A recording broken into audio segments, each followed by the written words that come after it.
Bangladesh cricket বোর্ডের সম্মানিত পরিচালক এবং বিশেষ করে আমাদের এই চট্টগ্রাম অঞ্চলের দায়িত্বপ্রাপ্ত জনাব আসিফ ক্রীড়া সংগঠন এবং এই জেলা ক্রীড়া সংস্থার অ্যাডহক কমিটির আহ্বায়ক তথা বেশি কিছু বলবো না, যিনি আমাদের মাঝে আজকে এসেছেন উনি কিছু বার্তা নিয়ে এসেছেন আমাদেরকে দেওয়ার জন্য। এই বার্তাগুলো আমরা কমিটির পক্ষ থেকে ফুল দিয়ে বরণ করে নিয়েছি। আমরা একটু করতালি দিয়ে অভিনন্দন জানাবো।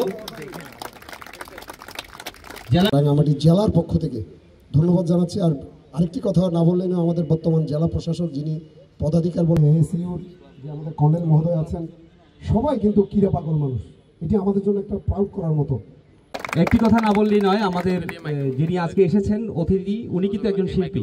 আমরা জানি শিল্পী বার্তা আছে আপনাদের কাছে পৌঁছে দেওয়ার জন্য যে আমরা আসলে কি ভাবছি। আমাদের এজ লেভেল ক্রিকেট নিয়ে গড়তে যেমন সুবিধা, শক্ত মাঠে সেভাবে গড়া যায় না। তো সুতরাং এজ লেভেল দায়িত্ব অত্যন্ত গুরুত্বপূর্ণ। আর আমাদের চিটাগং ডিভিশন আরেকজন কাউন্সিলর এবং খুব প্রভাবশালী কাউন্সিলর এবং খুব সলভেন্ট কাউন্সিলর, আমরা যাই হোক গানটার গায়ে চলি, উনি আবার খুব শুনে গেলেন।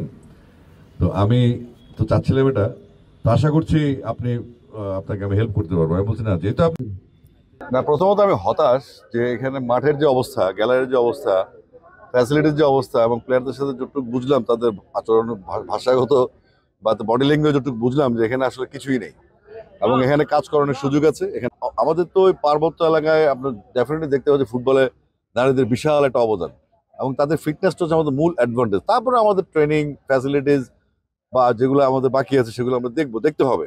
আমরা সিদ্ধান্ত নিয়েছি।